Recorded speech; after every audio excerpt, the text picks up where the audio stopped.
Nagsipula sa ng mga turista sa Yellowstone National Park matapos pumutok ang Biscuit Basin Geyser.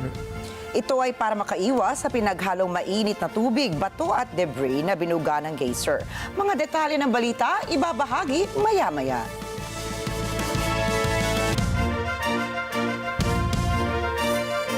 Magandang gabi, ako po si Ricky Matay. At ako si Nina Brichielago Flores. Ito ang mata ng Agila International para naman sa mga headlines ngayong Miyerkules ng gabi.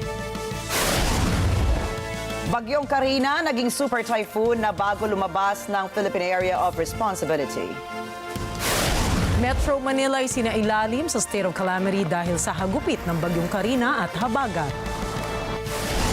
Taiwan naghahanda na para sa paglandfall ng Typhoon Gaming. Bilang ng nasawi sa dalawang landslide sa Ethiopia, umakyat na sa 299. And British tennis player Andy Murray magre-retiro sa tennis pagkatapos ng Paris Olympics.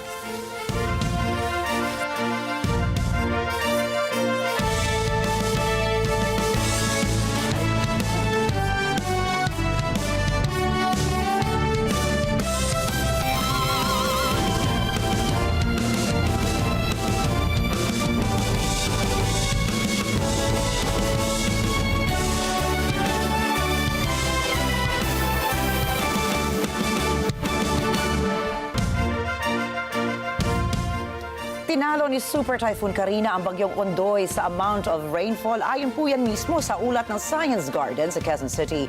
458 millimeters ng ulan ang bumuhos sa Metro Manila sa nakalipas na 24 oras dahil sa Super Typhoon Carina at habagat.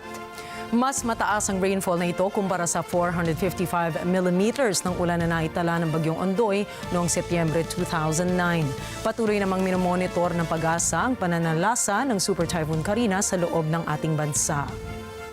Ayon sa datos ng State Weather Bureau na mataan ang mata ng bagyo sa layong 380 kilometers hilaga ng Itbayat, Batanes, dakong alas 5 ng hapon.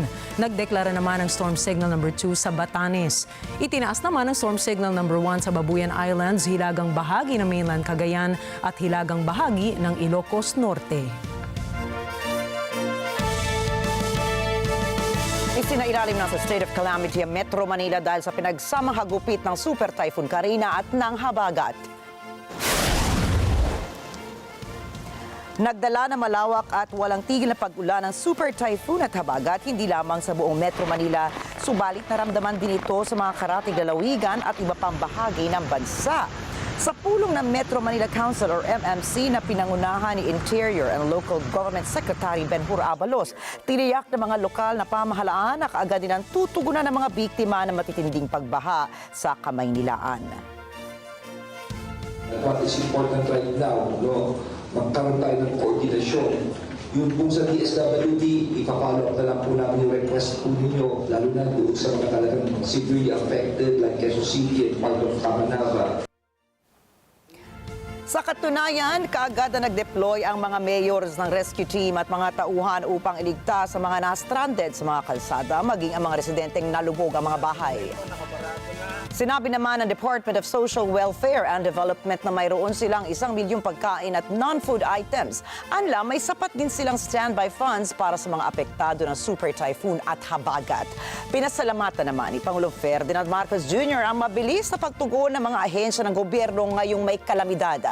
Ipinaliwanag nito na ang pagdedeklara ng state of calamity ay upang makakuha ng pondo sa national government ang mga apektadong local government units.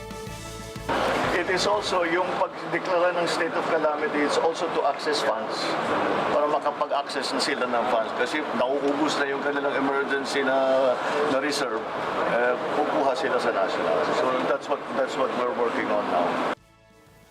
Batay sa datos na inilabas ng pag-asa, mahigit sa 458 millimeters ng ulan ang bumuhos sa Metro Manila sa nakalipas na 24 oras.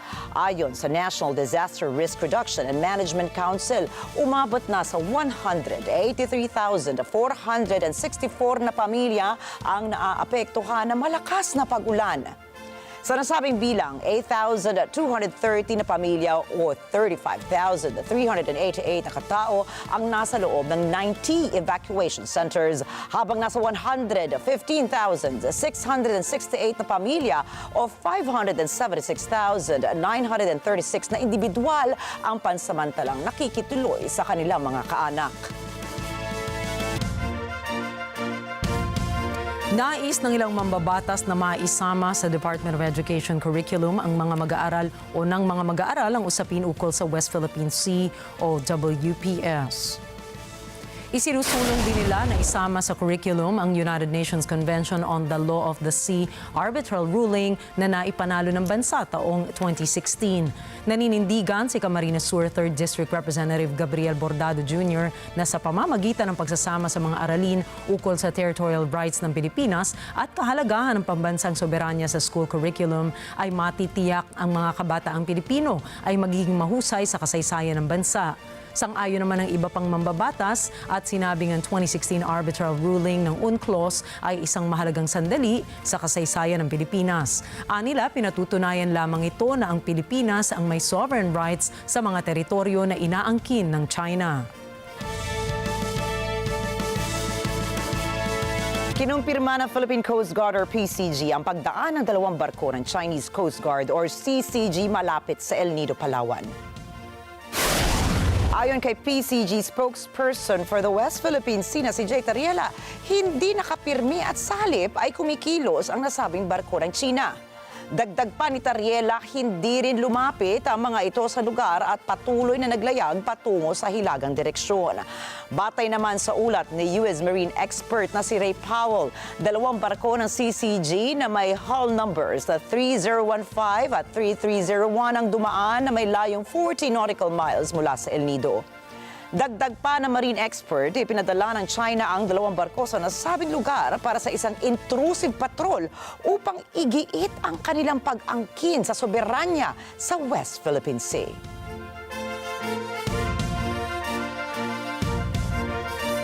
Ilalaan para sa mga health programs ng gobyerno ang sobrang 89.9 bilyong pisong pondo ng Philippine Health Insurance Corporation o PhilHealth. Ito ang tiniyak ni Health Secretary Ted Herbosa kung saan si mismong Finance Secretary Ralph Recto ang nangako na ilalaan ang hindi nagalaw na pondo sa mga programang may kinalaman sa kalusugan. Ayon kay Herbosa, personal nitong hiniling sa kalihim na gawin itong posible. Tinukoy din Herbosa na kayang tumayo ng PhilHealth sa sarili ng walang 89.9 bilyong piso. Nilinaw din Herbosa na ang sobrang pondo ay hindi mula sa kontribusyon ng mga miyembro ng PhilHealth, kundi mula sa subsidiya ng gobyerno. Ito ay para magamit ng PhilHealth sa pagtulong sa mga mahihirap na Pilipino at senior citizens. Plano ng Department of Trade and Industry or DTI na amyendahan ang Republic Act 8293 o ang Intellectual Property Code of the Philippines. Sinabi ni Trade Secretary Alfredo Pascual, inirekomenda niya kay Pangulong Ferdinand Marcos Jr. ang ilang pagbabago para mahigpit ang pagpapatupad ng IP law. Kahit anya mayroon ng batas sa bansa, ay importante na magkaroon ito ng pagbabago upang palakasin ang pagpapatupad ng naturang batas. Layon nitong mas mabigyan ng proteksyon ang may-ari ng intellectual property laban sa mga pamimirata at pamemeke.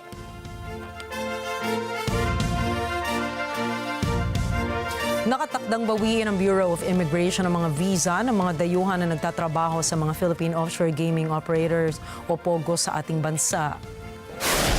Sa isang pahayag, sinabi ni BI Commissioner Norman Tansinco na nakikipag-ugnayan na sila sa Philippine Amusement and Gaming Corporation o PAGCOR maging sa Department of Labor and Employment o DOLE para sa pagkansela ng mga permits. Sinabi rin ni Commissioner Tansinco na pareho sila ng pananaw ni Pangulong Ferdinand Marcos Jr. ukol sa POGO hubs. Magugunitang ipinagbabawal na ni Pangulong Marcos Jr. ang lahat ng POGO sa bansa nitong Lunes.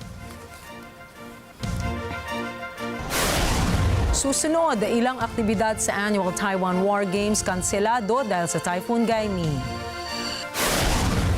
Israeli Prime Minister Benjamin Netanyahu bibisita kay Republican presidential candidate Donald Trump.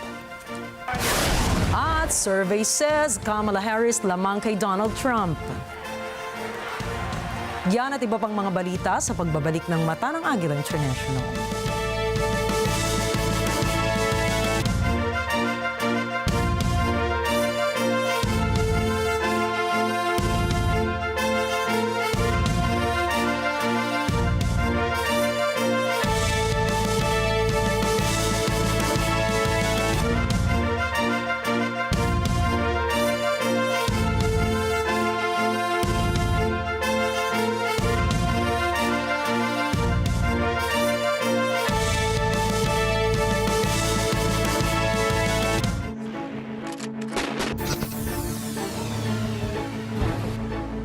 Init na balita At rumaratsyad ang usapan ng bayan. ihahatid namin sa 100%!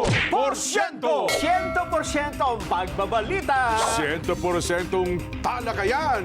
Lunes hanggang Biyernes. Alas 5 hanggang alas 7 ng umaga. Live na live sa Radyo Agila 1062 Mega Manila. At sa Net 25. 100%! Sunet 25. Let's get together. Sunet 25. Dahil walang hinto ang balita. Financial straits. Mata ng Agila Weekend tuwing Sabado, alas 4 ng hapon. Ito ang Net 25. Matatag, matapang, matapak. Let's get together. Sunet 25. Sunet 25.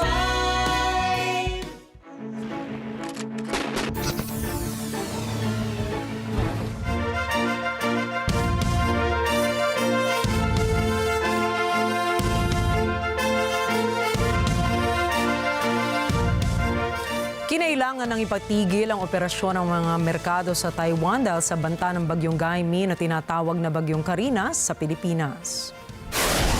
Ipinatigil na rin ang pasok ng mga manggagawa at mga empleyado kasabay ng malalakas na mga pag-ulan at paghangin sa lugar. Maalalang una na rin kinansela ng naturang bansa ang taunang Hankwang War Games upang bigyang daan ang paghahanda sa inaasahang hagupit ng naturang bagyo. Sa capital na Taipei at mga kalapit na mga syudad na New Taipei, Keelung at Taiwan, isinara na rin ang mga eskwelahan at financial markets dahil sa banta ng naturang bagyo. Kasabay nito ay nakastandby na ang mahigit 1,000 rubber boats para sa posibleng mga pagbaha sa malaking bahagi ng Taiwan dahil sa malalakas na pag-ulang dulot ng bagyo. Naghanda na rin ang naturang estado ng mga emergency food, tubig at mga communication equipment. Ayon kay Taiwan Defense Ministry spokesperson Sun Lifang, tiyak na mararamdaman ang impact o epekto ng naturang bagyo kaya't naghanda na rin ang air at naval assets para sa anumang posibleng mangyari. Inaasahang tutumbukin ng bagyong Gaimi ang Taiwan kasunod ng paglabas nito sa teritoryo ng Pilipinas. Sa kaugnay na balita, napilitang magkansela ng ibang aktibidad ang annual Hankwang War Games dulot ng inaasahang landfall ng Typhoon Gaimi sa island nation.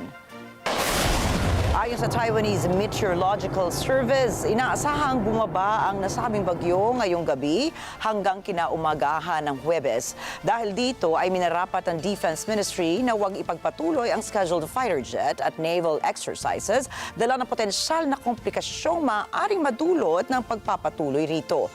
Sa kabila nito ay tinuloy pa rin ang civilian defense and evacuation exercises dahil sa kabila din naman ng nasabing kondisyon ay mapipilitan din namang lumikas sa mga evacuation centers ang mga mamamayan dahil sa sama ng panahon. Kanselado naman ang lahat ng biyahe ng bapor papuntang Green Island at Orchid Island ayon yan sa Taiwan Travel Authority. Mayroon ding ibang domestic flights na pilitang mag-antay muna na bumaba ang storm signal warning, subalit hindi naman apektado ang mga international routes na gumagamit naman ng mas malaking Airbus-class vessels.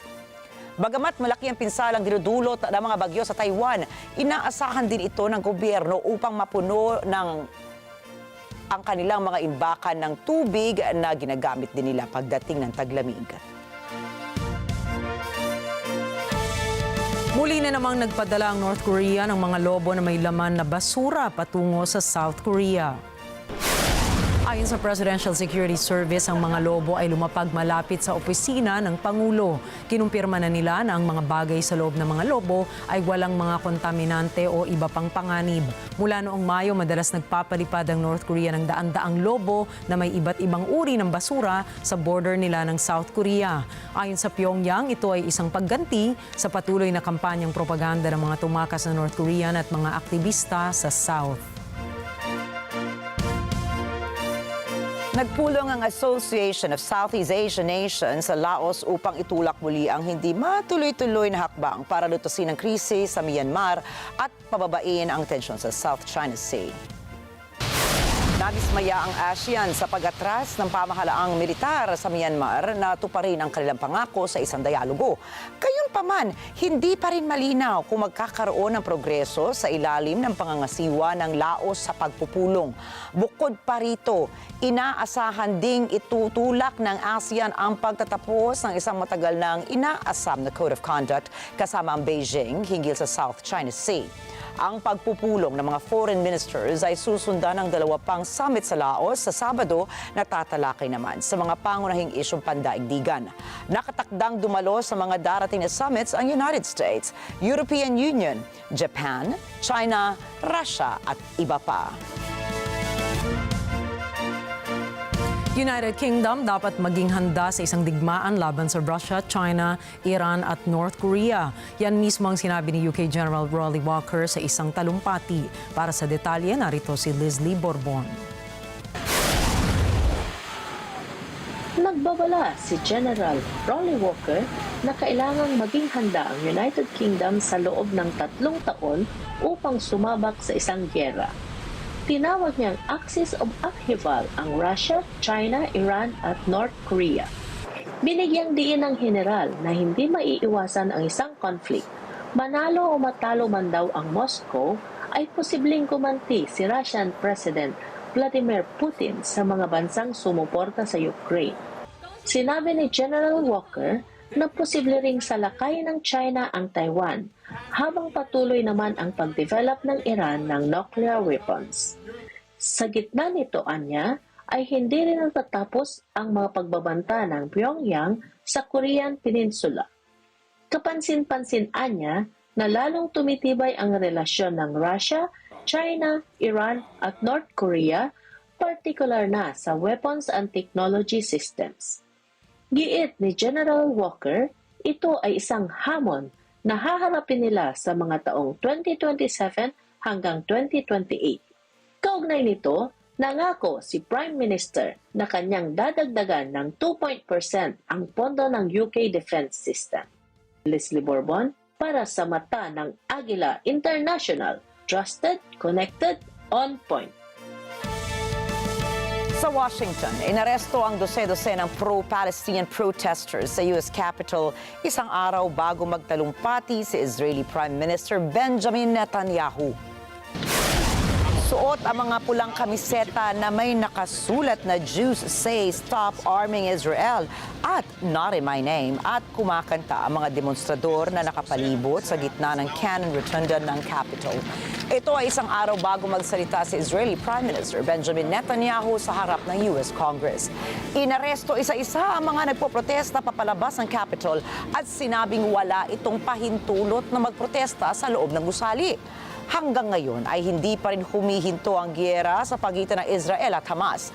Tatalakayin ang isyong ito ngayong linggo sa Washington. Ito rin ang habang humaharap ang bansa sa bagong realidad ng isang pangulong magtatapos na ang termino at ng vice-presidenteng magiging kapalit ng pambato ng Democratic Party. Magsasagawa ng hiwalay na pagpupulong sina Biden at Harris kay Netanyahu. Ayon sa kampo ni Harris, dahil sa nakaschedule na kampanya sa isang black sorority sa Indianapolis, hindi niya matutugunan ang papel ng vice-presidente na pangunahan ng Kongreso sa panahon ng pagbisita ni Netanyahu. Itinanggi ng staff ni Harris na ito ay panunuplada o pagbabago ng posisyon ni Harris ukol sa Israel.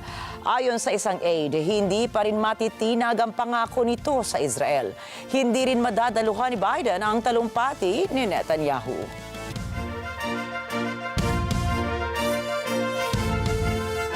Nagbitiw na sa pwesto ang direktor ng U.S. Secret Service isang araw matapos siyang tustahin ng House Committee on Oversight and Accountability. Ang Secret Service Director ay sinisisi sa kapalpakan ng ahensyang protektahan si Donald Trump matapos ang assassination attempt sa Republican presidential candidate. Narito ang report ni Cherry Recolizado. Bumaba na sa pwesto si U.S. Secret Service Director Kimberly Chittle noong Martes. Ito ay isang araw matapos niyang aminin na nabigo ang ahensya sa misyon nitong pigilan ang assassination attempt laban kay Donald Trump. Kabi-kabila ang tawag kay Chittle mula sa Democrats at Republicans na magbitiw na sa pwesto. Ito ay matapos bantaan ng isang 20 anyos na gunman ang buhay ni Trump noong 13 ng Hulyo sa isang campaign rally sa Butler, Pennsylvania. Ayon kay U.S. House Speaker Mike Johnson, lampas na sa petsa ang pagbitiw ni Chittle. Anya, bagamat huli, ikinatutuwa niya na nakinig si Chittle sa tawag ng mga leader ng bansa na bumaba na. She did the right thing. Look, our reaction, the immediate reaction to her resignation is that it is overdue. She should have done this at least a week ago. I'm happy to see that. I'm happy to see that she has heeded the call of both Republicans and Democrats. Samantala, pinasalamatan ni Biden si Chittle sa halos 3 dekada nitong serbisyo sa Secret Service at sinabing inialay nito ang buhay para proteksyonan ang bansa. Dagdag ni Biden, alam ng lahat na hindi na dapat maulit ang nangyari sa Pennsylvania at sinabing mag-a-appoint siya ng bagong direktor sa lalong madaling panahon. Si Chittle ay inappoint ni Biden bilang hepe ng Secret Service noong 2022. Cherry Recolizado para sa mata ng Agila International. Trusted, connected, on point. Inanunsyo ni Republican presidential nominee Donald Trump na magkikita sila ni Israeli Prime Minister Benjamin Netanyahu ngayong Biyernes sa Florida. Sa kanyang post sa Truth Social, sinabi ni Trump na magkikita sila ni Netanyahu sa kanyang Mar-a-Lago State sa Palm Beach, Florida. Ayon kay Trump, noong siya ang Pangulo ng Estados Unidos ay may kapayapaan sa Middle East region. Ibinida rin niya ang makasaysayang Abraham Accords at nangako na muling magkakaroon ng kasunduang kagaya nito. Nangako rin si Trump na sa pamamagitan ng kanyang peace agenda ay matutuldukan na ang mga digmaan, kagaya na lamang ng sinabi niya kay Ukrainian President Volodymyr Zelensky. Dagdag ng dating Pangulo ng US, walang kakayahan umano si Vice President Kamala Harris na mapigilan ng mga digmaang ganito. Samantala, nakipagpulong din si Netanyahu kina US President Joe Biden at Vice President Harris ukol sa pagsuporta ng mga ito sa Israel. Nanatiling tahimik si dating Pangulong Donald Trump habang itinalaga si Vice President Kamala Harris bilang bagong kandidato ng Democratic Party para sa halalan. Gayunpaman, sa Miyerkules muling papasok sa eksena si Trump sa pamamagitan ng isang kampanyang rally sa Charlotte, North Carolina. Ang kampanya ni Trump ay nagpahayag na handa sila para sa kandidatura ni Harris na sinasabing siya ay kumakatawan lamang para kay President Joe Biden. Inatake rin nila ang kampanya ni Harris sa pag-ulat ng dating Pangulo na si Harris ay isa sa mga responsable para sa record number of migrants. Inatasan kasi ni Biden si Harris na makipagtulungan sa mga bansa sa Central America upang makatulong na bawasan ang pagdagsa ng migrasyon. Dagdag pa ni Trump na isang radikal na left-wing politician si Harris at ang mga prinsipyo ng vice-presidente ay hindi kailanman gugustuhin ng bansa. Inihayag ni U.S. Senator Bob Menendez na siya ay magre-resign na sa susunod na buwan matapos siyang mahatulan sa mga kaso ng korupsyon. Ang desisyong ito ay dumating matapos ang pagdami ng mga kapwa-Democrats ni Menendez na nag-udyok sa kanya na bumaba sa pwesto nito. Nagbabala sila na posibleng humarap siya sa isang posibilidad na maging unang politikong mapapatalsik sa Senado mula pa noong taong 1862. Si Governor Phil Murphy ng New Jersey ang magtatalaga ng kapalit para kay Menendez. Subalit, wala pa siyang ibinigay na detalye kung kailan niya iaanunsyo ang desisyon para sa magiging pansamantalang senador. Matapos matiyak ni Kamala Harris ang nominasyon ng Democratic Party upang maging kandidato nito sa eleksyon sa Nobyembre, hindi nag-aksaya ng oras ang US Vice President. Ang kanyang unang official campaign rally sa Milwaukee, Wisconsin na isang battleground state. Myla Simbulan para sa report. Nagsimula na ang mainit na kampanya ni Kamala Harris matapos niyang masiguro ang Democratic nomination na tumakbo bilang kinatawan ng partido sa presidential election sa Nobyembre. Sa Milwaukee, kung saan isinagawa rin ng Republican National Convention noong isang linggo, humarap si Harris sa kanyang mga taga-suporta. Inakusahan niya si Donald Trump na nais hilahin paatras ang bansa. Anya, pahihinain ng Project 2025 ni Trump ang middle-class citizens ng bansa. But Donald Trump wants to take our country backward. He and his extreme Project 2025 agenda will weaken the middle class. Like, we know we got to take this seriously. Can you believe they put that thing in writing? Ibinida ni Harris na sa nakaraang 24 oras, nakaipon ng dagsa-dagsang bondo mula sa mga mamamayan ang kanyang kampanya, isang record sa kasaysayan ng presidential campaign. And we just had some breaking news. We just had the best 24 hours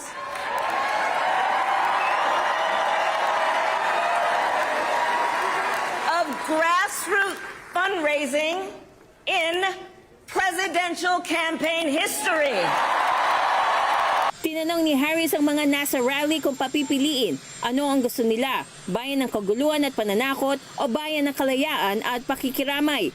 Samantala, nagpahayag din ng suporta kay Harris ang top Democratic congressional chiefs, si Senator Chuck Schumer at si House Minority Leader Hakeem Jeffries. Sa isang poll, sinasabing lamang ng 2 puntos si Harris kay Trump. Ayon sa poll sa kasalukuyan, 48% ng mga botante ay nagsasabing si Harris ang kanilang ihahalal. Myla Simbulan para sa mata ng Agila International. Trusted, connected, on point. Nagkaroon si US Vice President Kamala Harris ng 2% kalamangan laban kay Donald Trump matapos ang kanyang nominasyon para sa pagkapangulo. Ito ay kumpara sa 2 puntos sa pagkalugi na hinarap ni President Joe Biden laban kay Trump bago niya tinapos ang kanyang kampanya. Ipinapakita ng poll na si Harris ay may 44% habang si Trump ay may 42%. Samantala, binaliwala ng isang pollster sa kampo ni Trump ang resulta ng survey. Sinabi niyang ang pansamantalang pagtaas ng kasikatan ni Harris ay dahil lamang sa malawak na media coverage ng kanyang bagong kandidatura. Samantala, si actor George Clooney, isang pangunahing fundraiser ng Democratic Party, ay nag-endorso na po kay Kamala Harris bilang nominado ng partido. Bukod pa kay Clooney, sina Barbra Streisand, Jamie Lee Curtis and Viola Davis ay kabilang din sa mga tanyag na personalidad sa Hollywood na nag-anunsyo ng suporta para kay Harris. Binanggit din ni Blinken kung paano niyang nakikita ang US ngayon kumpara sa panahon bago naging Pangulo si Biden. Anya, ang Estados Unidos ngayon ay mas malakas sa buong mundo sa napakaraming aspeto.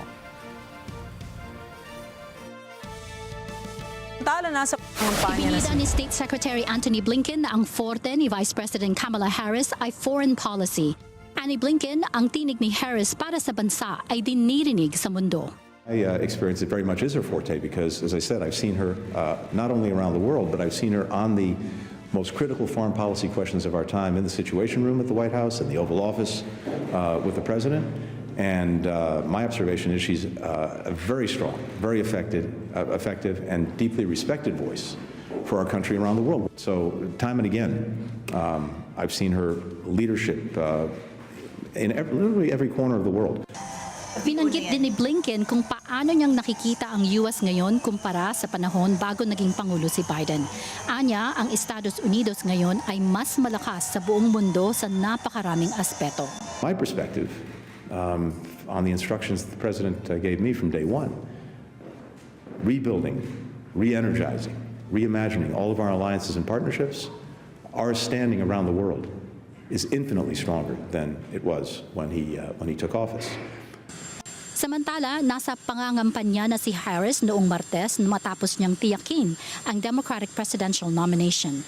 Nagtungo ang Vice Presidente sa battleground state ng Wisconsin para para patamaang muli ang Republican candidate na si Donald Trump. 36 na oras lamang ang binilang para masiguro ni Harris ang sapat na mga delegado para manomina. Sinasabing ito ay galawang kidlat matapos umatras sa laban si Pangulong Joe Biden. Ana Cui, Las Vegas, Nevada, para sa mata ng Agila International, trusted, connected, on point.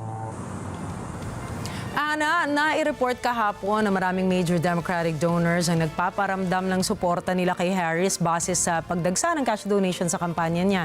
Bukod sa donors na ito, sino pa ang sumali na sa pagsuporta sa karera ngayon ni President o ni Vice President Kamala Harris? Oo, tama. Alam nyo, sumama na si Hollywood star George Clooney noong Martes sa mga bigati na sumusuporta sa 59-year-old na si Harris sa pagharap nito kay Trump sa Nobyembre. Sa totoo lang, kung maaalala natin, si Clooney ang isa sa mga unang high-profile Democratic activist na nanawagan kay Biden na ihinto na ang laban sa pagkapangulo niya. At ngayong araw nga ay nagtungo si Harris sa Milwaukee kung saan inaasahang siyang aatake muli kay Trump na isang convicted felon. Sa mga hindi nakakaalam, si Harris kasi ay dating California prosecutor at Attorney General. At gaya nga ng sinabi ni Wisconsin campaign spokeswoman Brianna Johnson, handa ang Vice Presidenteng litisin ang kaso laban kay Trump. Sa katunayan, sa isang speech sa kanyang staff noong Lunes, sinabi ni Harris na bilang prosecutor, alam na alam niya ang mga tipo ni Trump. Magandang gabi sa inyong lahat dyan. Maraming salamat sa iyo, Ana Cui. Susunod, bilang ng mga nasawi sa Ethiopia landslide lalong tumaas. Geyser sa Yellowstone sumabog sa gitna ng isang tour. At tech giant Samsung at National Samsung Electronics Union wala pa rin napagkasundo ang kompromiso. Mga detalye ng mga balita sa pagbabalik na mata ng Agila International.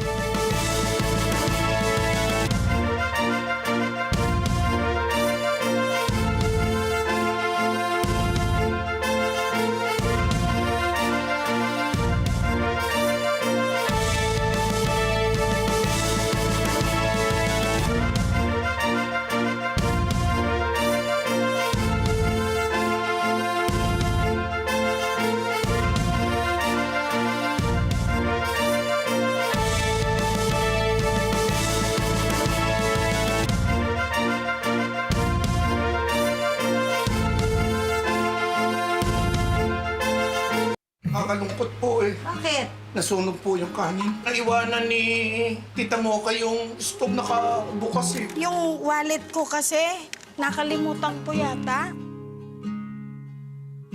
Ang bad news, Dad, wala pang gamot ang Alzheimer's. Pinago-bago ba nila yung mga paninda? Bakit wala na hinahanap ko? Hindi ba dapat maghanap tayo ng isang ospital or institution na pwedeng maalagaan siya ng maayos? Iaalis mo dito sa Tita Mocha? Teka. Alam niyo, naguguluhan ako sa sinasabi niyo. Bakit ba umiakap-akap pa kayo? Wala na ba yung hinahanap ko? Sa sama ugali niyo, nilagago kayo lahat. Pati siya? Hindi ko kamag-anak yan. Kamukha mo ba? Bakit, di ba? Bakit kayong kabanding? Ayoko na sa inyo! Let's get together. Sunday 25. Sunday 25. Milyong pasasalamat sa inyo mga ka-Net25 dahil umabot ng 1 milyon ang mga subscriber ng Net25 YouTube channel. Let's subscribe together here on Net25.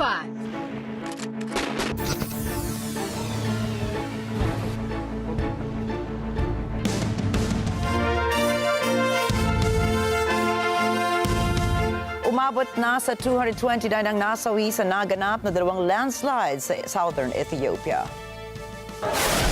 Ayon sa Communications Affairs ng GOFA Zone, na kinabibilangan ito ng 148 na lalaki at 81 na babae, ang mga nasawi kabilang din dito ang mga bata. Inaasahang tataas pa ang bilang ng mga namasasawi dahil maraming iba pa ang natabunan. Nagbunsod ang nasabing landslide sa ilang araw na walang tigil na pag-ulan kung saan sa unang landslide ay maraming biktima ang natabunan. Muli nagkaroon ng landslide kung saan natabunan dito ang mga nagsasagawa ng rescue sa naganap na unang landslide. Patay naman ang nasa 18 katao matapos dumulas mula sa runway at mag-crash ang isang eroplano sa Nepal. Ayon sa lokal na ulat, tanging ang piloto ng eroplano lamang ang nakaligtas. Na-recover na rin ng emergency crews ang bangkay ng mga nasawi. Paliwanag ng Tribhuvan International Airport, patungong Pokhara ang naturang eroplano bago maganap ang insidente. Hindi naman natukoy ang dahilan ng pagdulas ng eroplano sa runway. Nagdulot naman ng kalat na sunog ang naiwang wreckage ng eroplano sa lugar. Isinara ang naturang airport para magsagawa ng clearing operation. Patay ang isang driver matapos sumabog ang sinasakyan truck. Ayon sa lokal na ulat, bumangga ang naturang sasakyan sa isang transit bus bago at sumunod naman ang huminto ito malapit sa mga kabahayan. Sinabi ni Clifton Fire Department Acting Chief Daniel Collins, pinaniniwala ang may dalang corrosive substance ang truck bago naganap ang insidente. Hindi naman nilinaw ni Collins kung anong kemikal ang dala ng truck. Puwersahang inilikas na rin ang mga residente malapit sa crash site. Samantala, nakaligtas naman ang nasa 29 na pasahero ng transit bus sa nasabing trahedya. Nasagip ang 2 okupante ng isang fishing vessel. Ito ay matapos pataubin ng balyena habang naglalayag sa baybayin ng New Hampshire ayon sa US Coast Guard. Kita sa video ang aktwal na pagtaob ng fishing vessel nang umahon ng isang balyena mula sa ilalim ng dagat. Tinukoy naman ng US Coast Guard na sinagip ang 2 biktima ng ibang barko na kasabay nilang pumalaot. Ayon sa ulat ng Portsmouth Station, hindi nagtamo ng alinmang sugat ang 2 biktima, habang hindi rin nasaktan ng balyenang sangkot sa pagtaob ng sinasabing fishing vessel. Ipinagbigay alam na rin ng Portsmouth Station ang naganap na insidente sa Center of Coastal Studies Marine Animal Hotline at sa National Oceanic and Atmospheric Administration. Naiaho na rin ang tumaob na fishing vessel patungo sa Pampang. Maraming mga residente sa Norfolk Coast sa Eastern England ang nawala ng mga tahanan dahil sa coastal erosion. Leslie Borbon para sa balita. Ayon sa isang pananaliksik na isunumite sa Norfolk Council nitong Pebrero, ay isa ang Hempstead Beach sa mga lugar na pinakaapektado ng coastal erosion sa Northwest Europe. Lumabas sa pag-aaral na tataas ang level ng dagat ng 1.15 meters sa pagtatapos ng siglong ito. Kaya't nanganganib na mawalan ng tahanan ang mga residente sa Norfolk Coast. Isa si Engineer Kevin Jordan sa mga nagsampa ng kaso laban sa kanilang gobyerno. Inakusahan ng grupo ni Jordan na hindi sapat ang ginagawang mga hakbang ng UK government upang protektahan sila laban sa mga foreseeable effects ng climate change. I could hear pieces of the cliff falling in the night. You hear that. It's a very strange slumping sound where you hear great big lumps of the sand dune fall. The next morning I looked outside and I was amazed at how much had gone. We'd lost so much. Paliwanag ni Jordan, bumili siya ng bahay sa Norfolk Coast kahit alam niya na may coastal erosion doon. Ito ay dahil tiniyakan niya sa kanya ng mga experts na hindi nila dapat problemahin ang coastal erosion sa Norfolk Beach sa loob ng isang siglo. Pero pagkatapos ng isang bagyo, nagulat na lamang si Jordan at ang 4 niyang kapitbahay nang makatanggap sila ng isang sulat na nagsasabing lumipat na sila ng mga bahay dahil i-demolish na ang kanilang mga bahay sa loob ng isang linggo. Wala man lang compensation na ibinigay sa kanila at ang tanging solusyon para kay Engineer Jordan ay tumira muna sa isang social housing. Dudulog ngayong linggo ang nasabing grupo sa High Court upang igiit na hindi sapat ang climate adaptation plan ng United Kingdom para sa publiko. Over the past 3 years, the size of the dune in front of us has come down to 1/3 of its original size. We've seen the road that ran along behind this big dune has gone, that dune has gone. We've seen friends losing their houses. We've seen other people we've basically now been issued with notice that this is going to happen to them. So the whole landscape has changed in the last 2 to 3 years. Samantala, kahit walang natatanggap na pondo mula sa gobyerno, ay naisipan naman ng Save Hemsby Coastline na magtayo ng sea defenses para pigilan ang coastal erosion sa kanilang lugar. Paliwanag ng mga siyentipiko, lalong tumataas ang sea level sa buong mundo dahil sa global warming. Anila, tumataas din ang bilang ng mga bagyong dumaraan sa Northwest Europe tuwing taglamig at tag-init. Ito ang mga dahilan kung kaya't nagkakaroon ng coastal erosion sa maraming bansa. Ito po si Leslie Bourbon para sa Mata ng Agila International. Trusted, connected, on point. Nagsipagtakbuhan ang maraming turista ng pumutok ang Biscuit Basin Geyser sa Yellowstone National Park. Kita sa video ang aktual na paglikas ng mga turista para makaiwas sa pinaghalong maiinit na tubig, bato at debris. Ayon sa lokal na ulat, naganap ang hydrothermal explosion malapit sa Sapphire Pool dakong alas 10:19 ng umaga. Rumisponde agad ang Yellowstone Park Rangers sa site.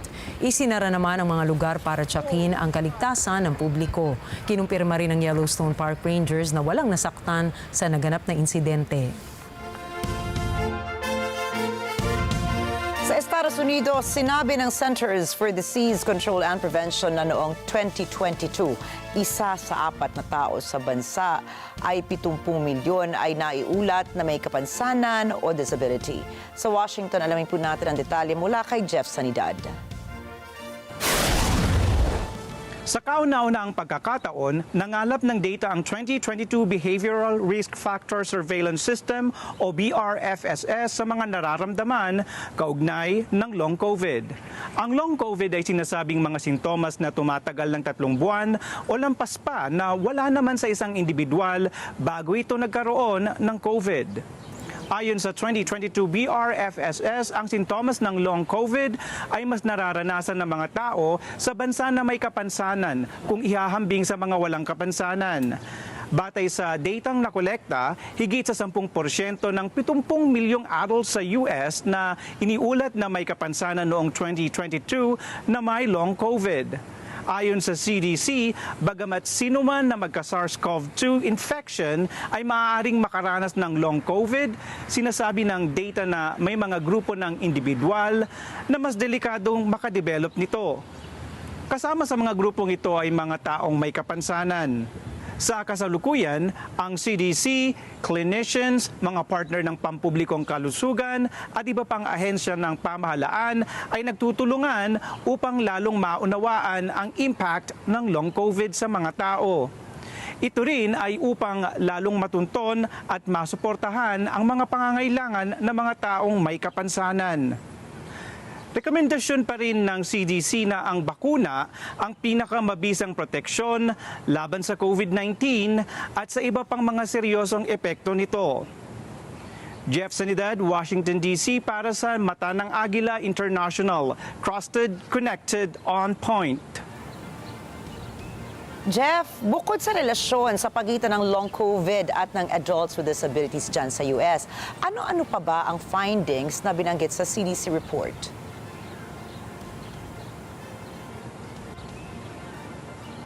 Oo, kasama sa ibang findings ng 2022 BRFSS na ang older adults, yung mga 65 taong gulang pataas, ay sinasabing may mas mataas na disability prevalence kumpara sa ibang grupo ng edad. Dagdag rito ayon sa CDC, kung ibabase ang status ng kapansanan sa lahi o ethnicity, ang grupong may pinakamataas na disability prevalence ay yung American Indian o Alaska Native at iba pa o multi-race. Kapwa ito nasa halos 40%. Balik sa inyo dyan. Maraming salamat sa iyo, Jeff Sanidad, nag-uulat mula sa Washington, USA.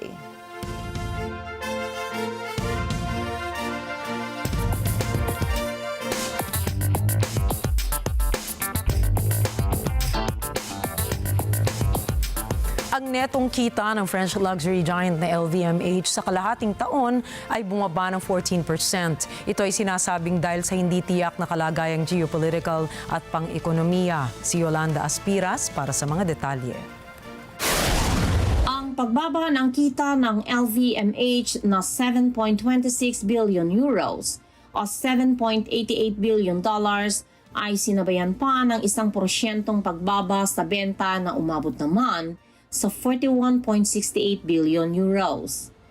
Kasama rito ang mga grupo na kinabibilangan ng brands na Louis Vuitton, Dior, Celine at Moet Hennessy.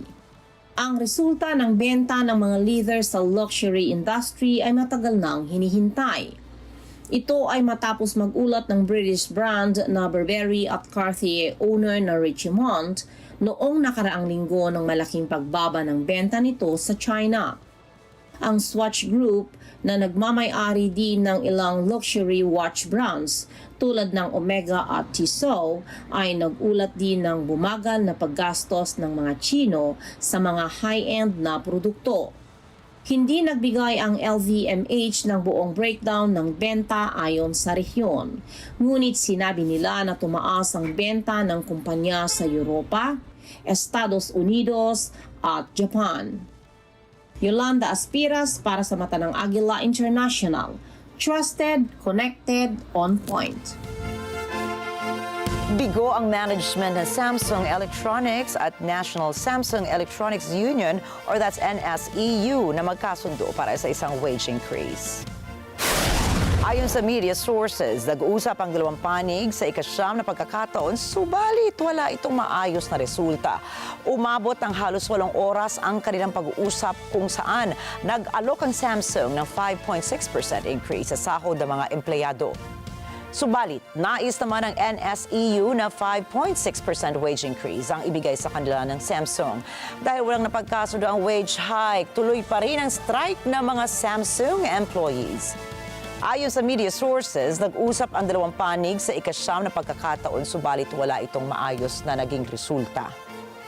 Umabot ng halos 8 oras ang kanilang pag-uusap kung saan ay nag-alok ang Samsung ng 5.6% increase.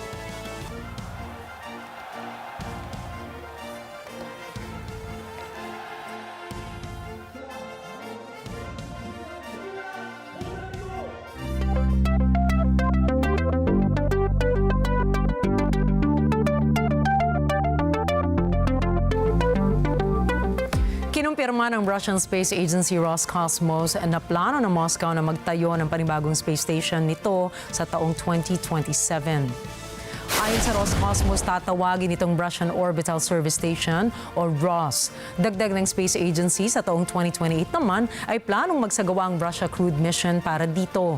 Inaasahan na magiging fully operational ang ROS pagkatapos maipadala sa kalawakan ng unang 4 na major modules nito sa 2030. Dadagdagan naman ito ng 2 specialized modules sa taong 2033. Tinatayang nagkakahalaga ng halos $7 billion ang naturang proyekto. Nakatakdang padaanin ng ROS sa near-polar orbit at sun-synchronous sa tulong ng Russian Angara A-5 rocket.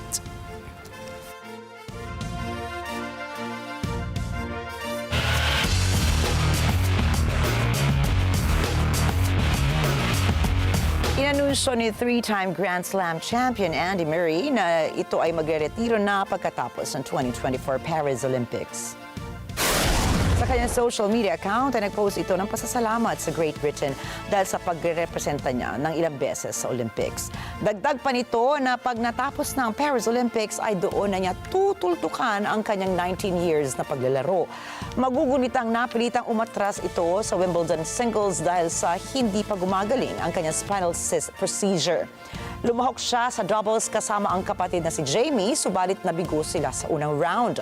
Ang dating world number 1 ay siyang nakabasag sa 77 years na walang nagkampiyon sa British singles, men's singles noong magkampiyon ito sa Wimbledon sa taong 2013 at naging matagumpay sa All England Club noong 2016. Nag-uwi din ito ng 2 gintong medalya sa Olympics para sa Great Britain na una ay noong 2012 nang talunin si Roger Federer sa straight sets at matapos ang 4 na taon ay nagwagi rin ito laban kay Juan Martin del Potro.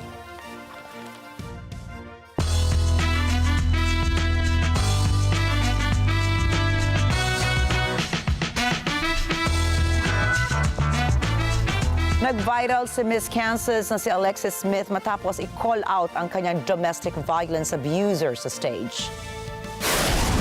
Sa pagsagot ng tanong kung ano ang vision nito para sa Miss Kansas organization, binigyan diin ng kandidata ang pag-advocate laban sa unhealthy and abusive relationships. Maliban po dito, ikinagulat din ng nakararami ang matapang nitong pag-call out sa kanyang abuser na mismong nanonood pa ng pageant sa venue. Samantala, my vision as the next Miss Kansas is to eliminate unhealthy and abusive relationships. Matter of fact, some of you out in this audience saw me very emotional because my abuser is here today.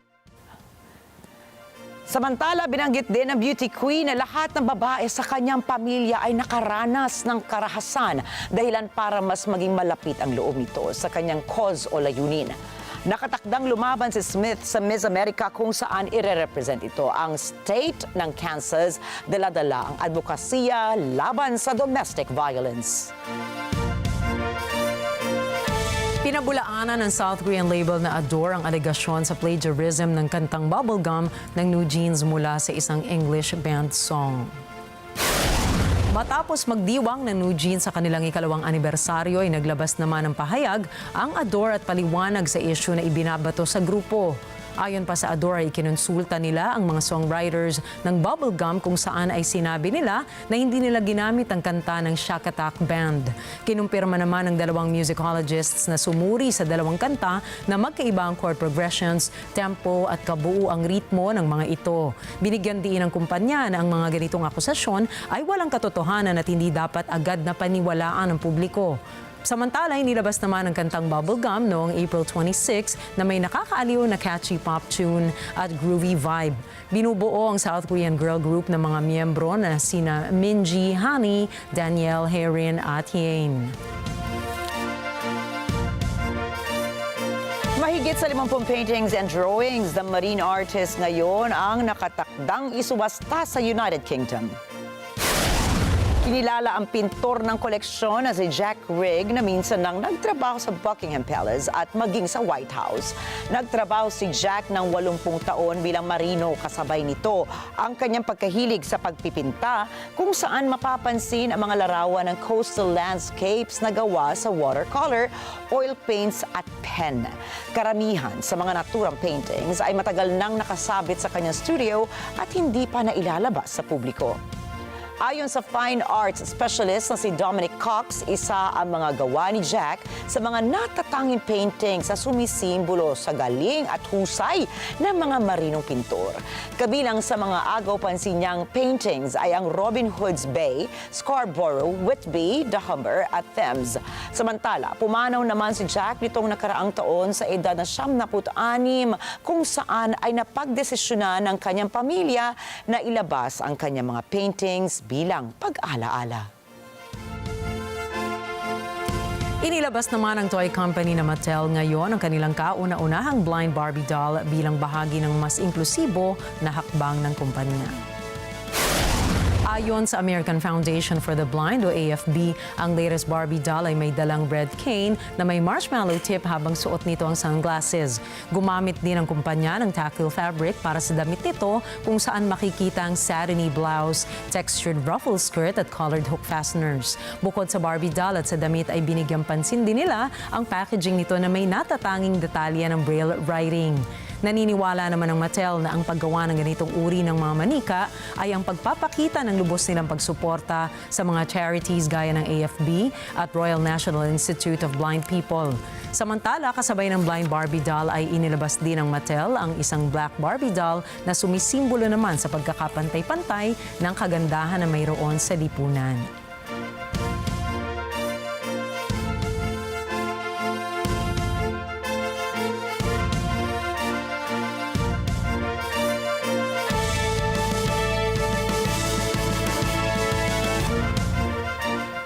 Kaya Carina, tignan mo talaga, kaya ang napaka-successful ng Barbie over the years because they learn to adapt to the times.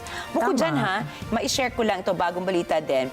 Bukod sa Black Barbie na inilabas, may Black Barbie with Down syndrome din, yung bagong labas. So, congratulations, Matel, sa pagiging inclusive ninyo. Tama. Di ba sabi ko nga sa'yo, kamakailan lang naglabas sila ng yung mga Barbie dolls na confined din in a wheelchair, na bilang pagpapakita ng suporta sa mga paraplegic at may iba pang kapansanan. Kumbaga, talagang inklusibo, di ba? Yes. And of course, for us to survive and to thrive, not just survive, we have to learn to change with the times. That is so right. Just like what Barbie has been doing. Ako, ito, alam ko, nagko-collecta rin ito ng Barbie. Parang ako, nung bata ako, napakarami ko rin Barbie. Kasi nandito na po si Alma. Subalit tandaan. Narito kami ni Nina para maghatid ng balita sa Mangdako ng Mundo. Muli, ako po si Ricky Matay. At ako naman si Nina Richie Alago Flores na nagsasabing ingat po tayong lahat. Ito ang mata ng Agila International para sa mga balitang nangyari sa iba't ibang panig ng mundo. Punta naman tayo kay Alma Angeles para sa Net 25 World News. Take it away, Alma.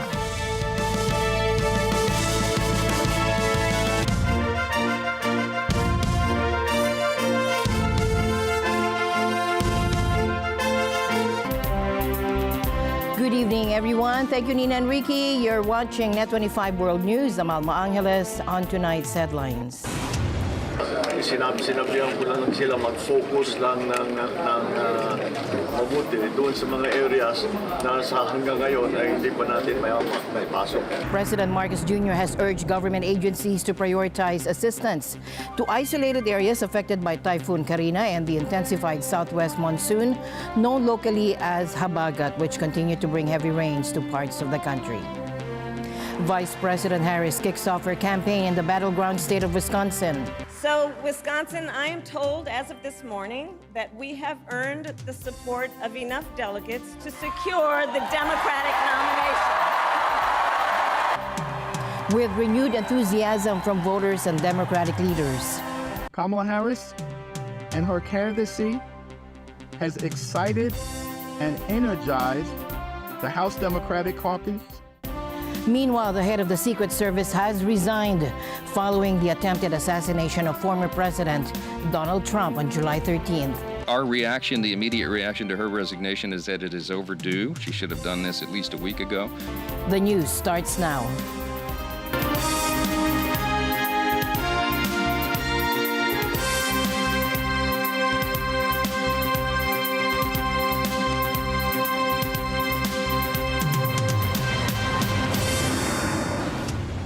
President Marcos Jr. has urged government agencies to prioritize assistance to isolated areas affected by Typhoon Carina, international name Gaimi, and the intensified southwest monsoon known locally as Habagat, which continue to bring heavy rains to parts of the country. In a briefing held at Camp Aguinaldo in Quezon City, Marcos commended the government's response efforts thus far. So, kaunti lang naman ang instruction na binigay ko sa grupo dahil maganda naman ang response natin. So far, sinabihan ko lang sila mag-focus lang ng mabuti doon sa mga areas na sa hanggang ngayon ay hindi pa natin may pasok. So, yun ang magiging next na priority na gagawin ng DSWD, pati na siyempre Public Works because kung yung mga daan na landslide, kailangan tulungan sila ng LGU para i-clear yung daan. He instructed the Department of Social Welfare and Development and the Office of Civil Defense to maintain their relief operations, particularly in the most vulnerable regions. Earlier, the president said some 2.88 billion pesos pre-position assistance is on standby. A state of calamity has been declared in Manila. The only other main issue was the suggestion that the entire Metro Manila will be put under a state of calamity. And this is because talagang hindi maganda ang flooding dito, ang nangyari dito sa Metro Manila. Especially in the traditional low-lying areas like Nabota, like in Malabon, these are all these places that mababa talaga sa dagat yan, lagi nababa. Nasira pa yung flood control natin, binangga ng barko. Kaya halos lahat ng bayan ay nakalubog sa tubig. It is also yung pag-declare ng state of calamity, it's also to access funds para makapag-access sila ng funds. Kasi nauubos na yung kanilang emergency na reserve. Pupuha sila sa national.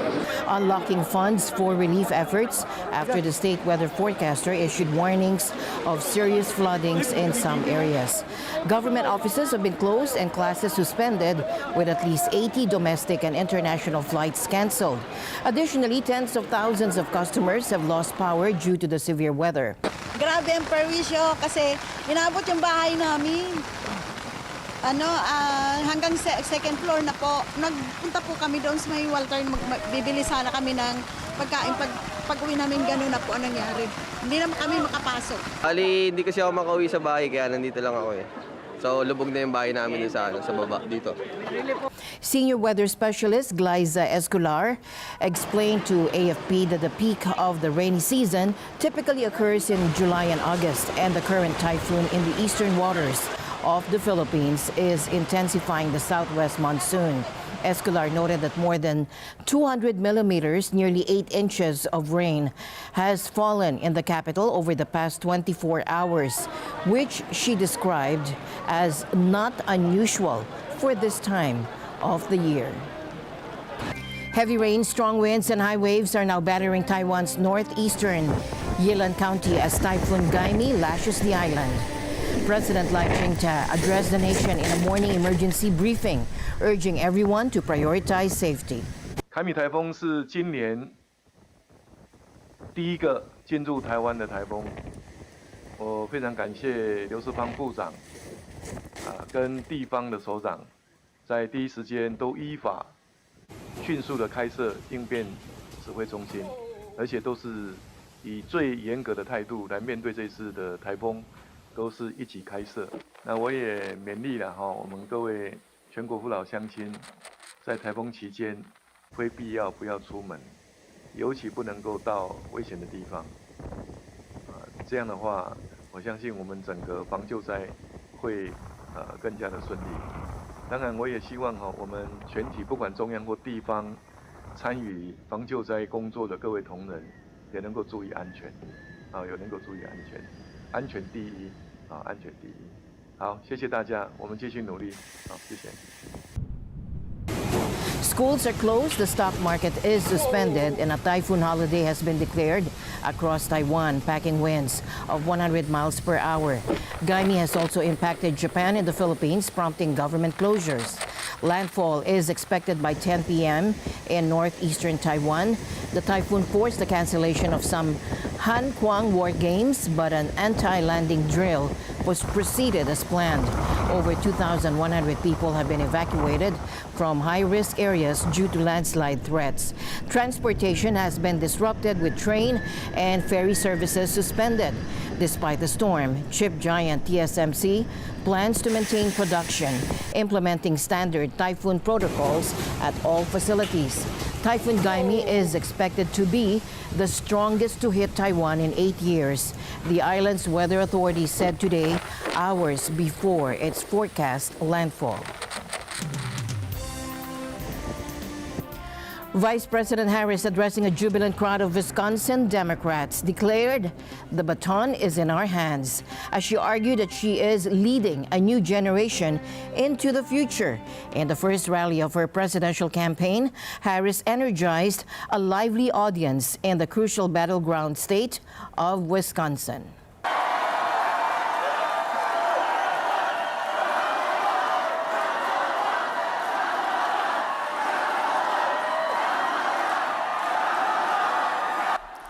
The crowd chanted her name, capturing the rally's energy.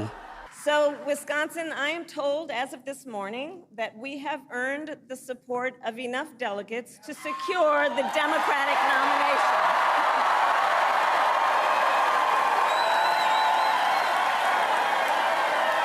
The baton is in our hands. Drawing on her experience as a former prosecutor, Harris targeted Trump's criminal record. I took on perpetrators of all kinds.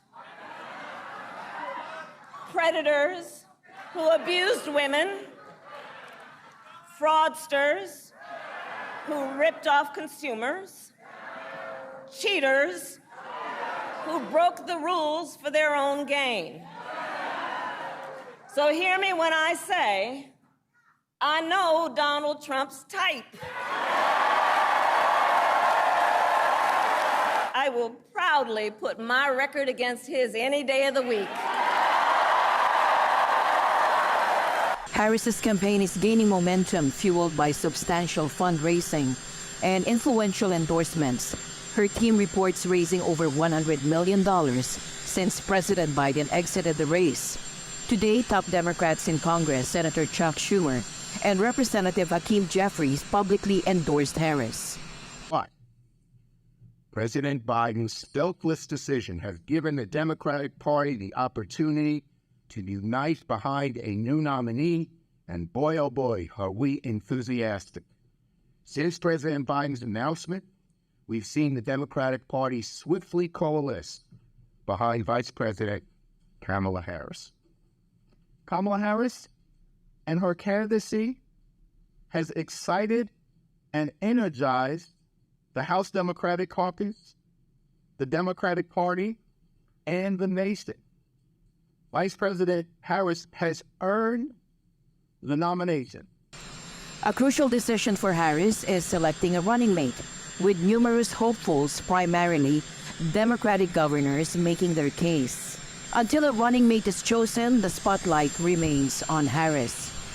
Her campaign is creating a buzz on social media, with frequent posts and a viral trend involving pop star Charli XCX, who shared an image declaring, "Kamala is a brat."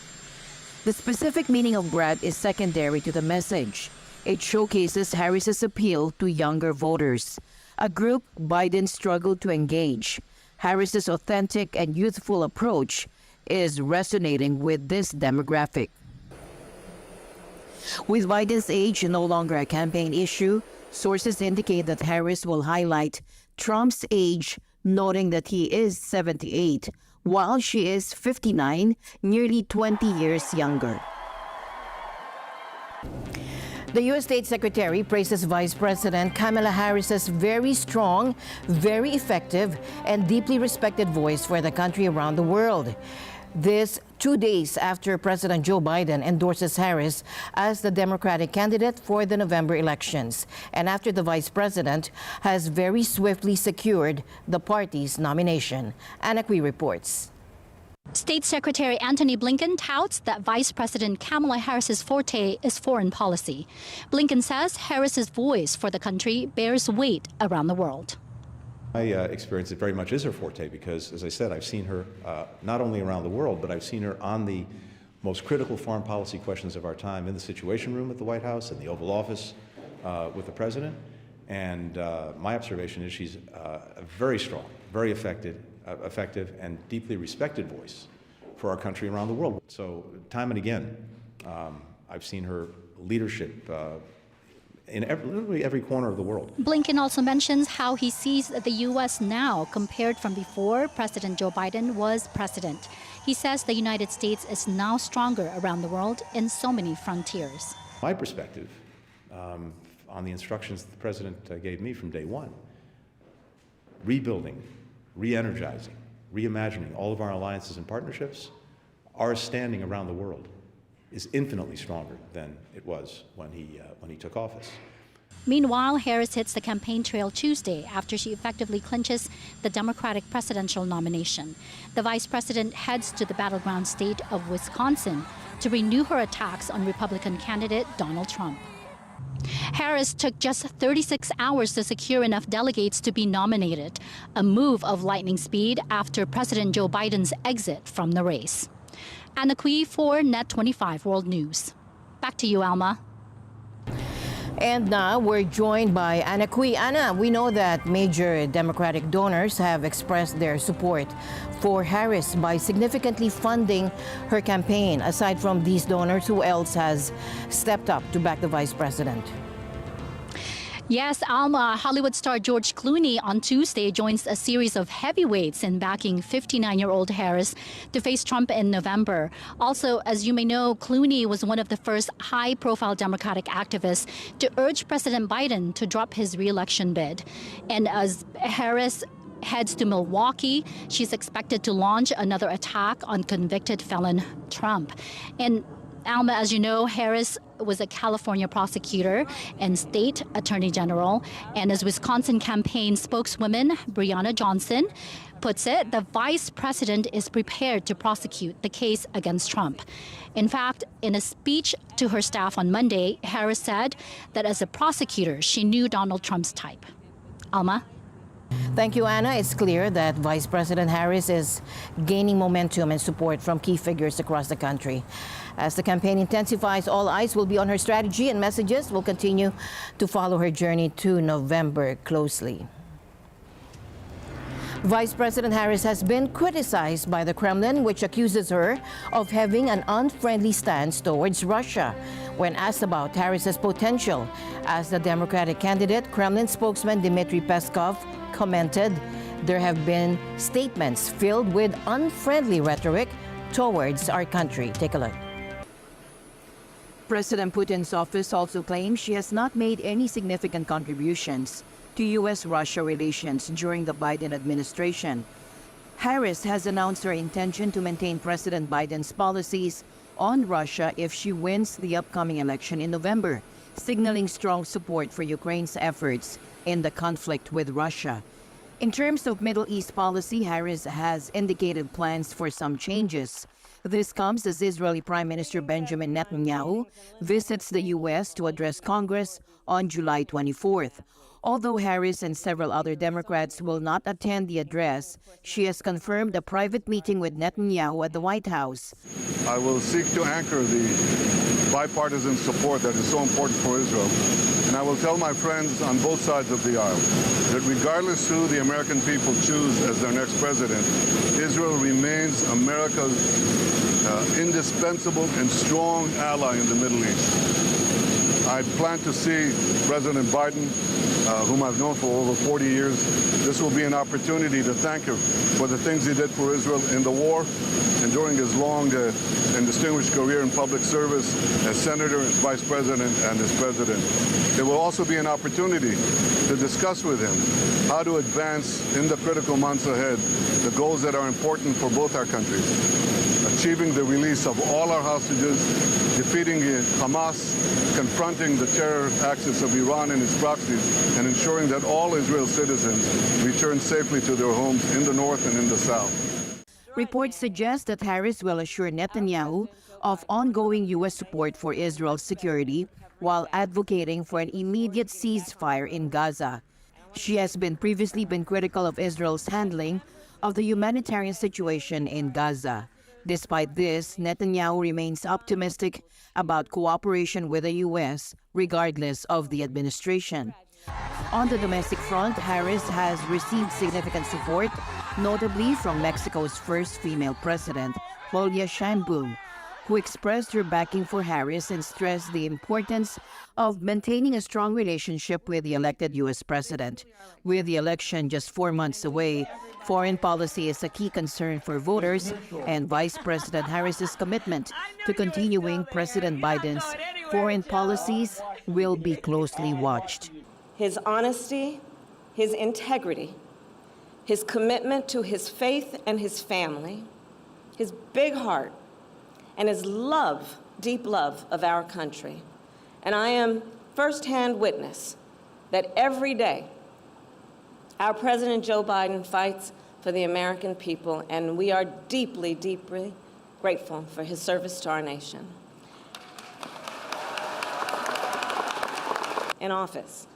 And I first came to know President Biden through his son, Beau. We worked together as attorneys general in our states, and back then, Beau would often tell me stories about his dad. He would talk about the kind of father and the kind of man that Joe Biden is. The qualities that Beau revered in his father are the same qualities that I have seen every day in our president. The help wanted sign is out at the U.S. Secret Service.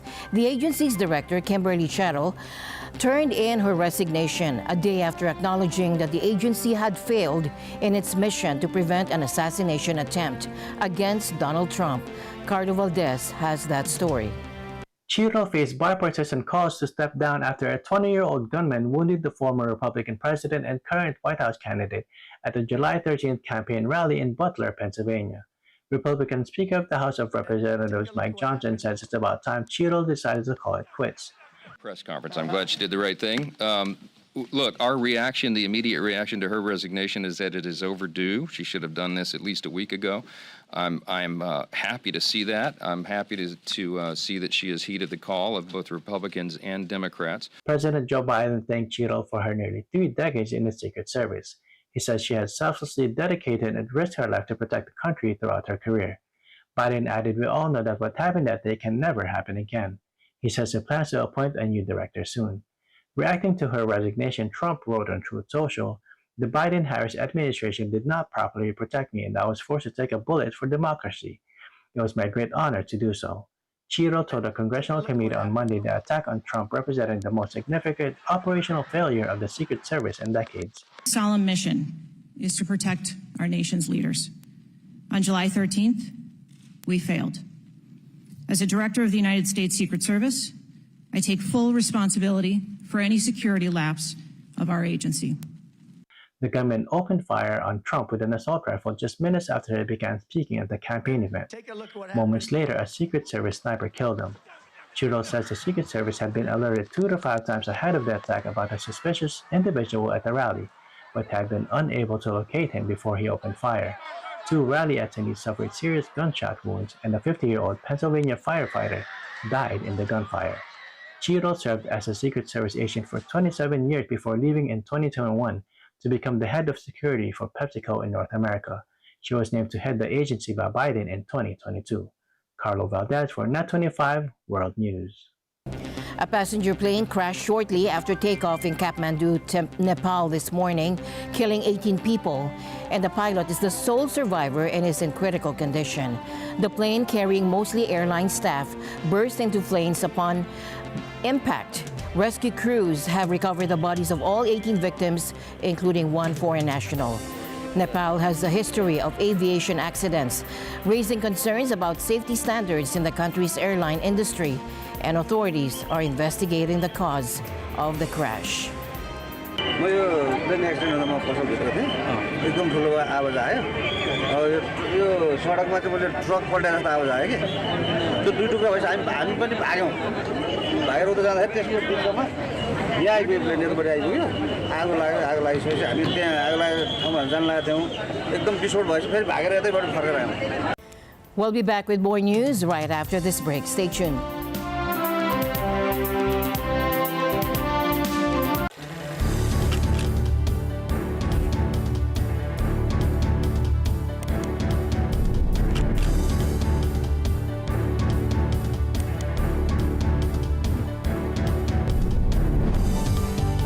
It is a signal to the world that we are open for business. Open for Business with Cesar Vallejos. Every Sunday, 9 p.m. Sunday 25.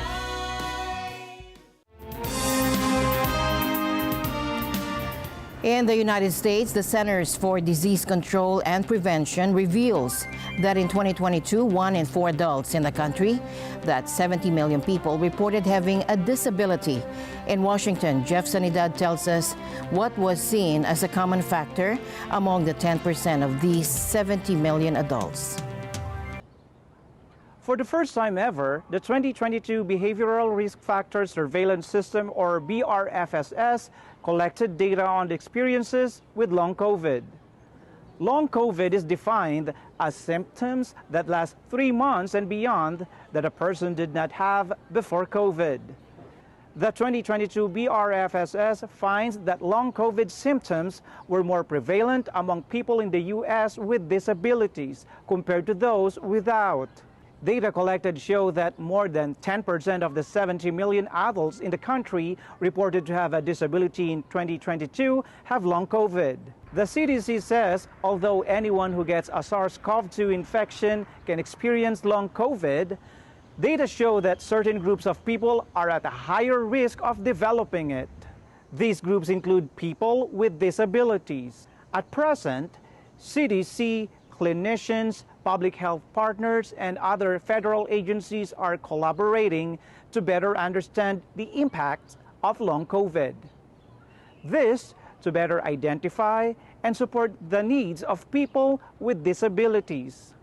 CDC still recommends that vaccines are the best protection against COVID-19 and its other serious outcomes. Jeff Sanidad, Washington, D.C. for Net 25 World News. Back to you, Alma. Now, Jeff, aside from the relation between long COVID and adults with disabilities in the U.S., what other findings were noted on the CDC report? Yes, Alma. Other findings shown on the 2022 BRFSS include older adults, 65 years and older, reported a higher disability prevalence compared to other age groups.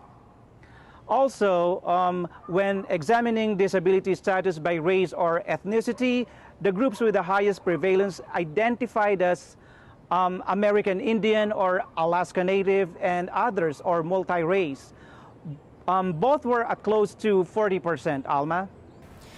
Thank you, Jeff, for that report. A top World Health Organization official says he is extremely worried over possible outbreaks in war-torn Gaza after the discovery of the polio virus in sewage samples. Ayadil Saparepkov also warns that communicable diseases could cause more deaths than injury-related diseases. Thomas I. Likeness reports. This is what sparked the fear. The Global Polio Laboratory Network has found vaccine-derived type 2 polio virus in half a dozen samples collected last month from the sewage in Gaza. Saperbekov stresses they have not yet collected human samples, so they don't know yet whether anyone has actually been infected with polio. But he says the finding is troubling. I am super worried. I'm extremely worried about outbreak happening in Gaza. And this is not only polio, the different outbreaks of the communicable diseases that may happen in Gaza. We had hepatitis A confirmed last year, and now we may have a polio. A lack of sanitation, very little clean drinking water, and no sewage treatment threatens to turn Gaza into a cesspool of disease. With basic hygiene virtually non-existent, Saperbekov says people are unable to carry out simple measures to prevent infections. He says it's hard for people to wash their hands and drink safe water when they're living in shelters with one toilet for 600 people and extremely limited access to clean water. And then there's the healthcare system, or what's left of it. With the crippled health system, lack of water and sanitation, as well as lack of access of population to the health services, specifically primary health care services. This is going to be a very bad situation that we may face in Gaza, and we may have more people dying of different communicable diseases than from the injury-related diseases. Polio and many other infectious diseases can be spread through contaminated water. So, what's the next step? Well, UN agencies will begin collecting human samples starting this week. And they're expected to come up with a plan soon on how to address the threat of a polio outbreak. That could include a mass vaccination campaign. Already, Israel's military has started vaccinating troops in Gaza against polio. Other health issues in Gaza also trouble Saperbekov. He warns of a dire lack of blood, medical supplies, and hospital beds. Only 16 of Gaza's 36 hospitals are even partially functional.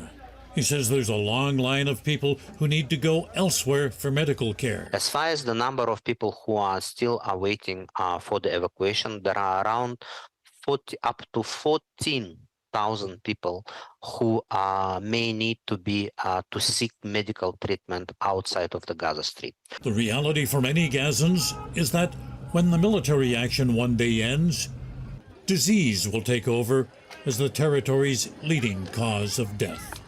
Thomas I. Likeness, Net 25 World News. And before we go, let's look at the weather update. Ito ngang si Carina ay nag-intensify at ngayon ay nasa may super typhoon category na at palandfall na nga ito sa may northern Taiwan area. At kanina alas 4 ng hapon, yung kanyang sentro ay nasa layong 380 kilometers hilaga ng Itbayat, Batanes. Nagtataglay ng lakas na hangin na 185 kilometers per hour malapit sa sentro at bugso na abot sa 230 kilometers per hour.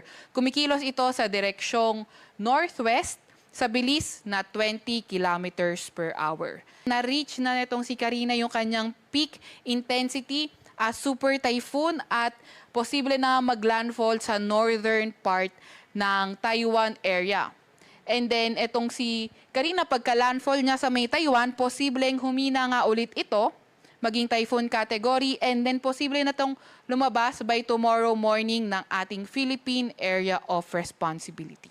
Dahil pa rin kay Carina, nakataas pa rin ang tropical cyclone wind signal number 2 sa may Batanes area, signal number 1 naman sa may Babuyan Islands, sa may northern portion ng mainland Cagayan at northern portion din ng Ilocos Norte.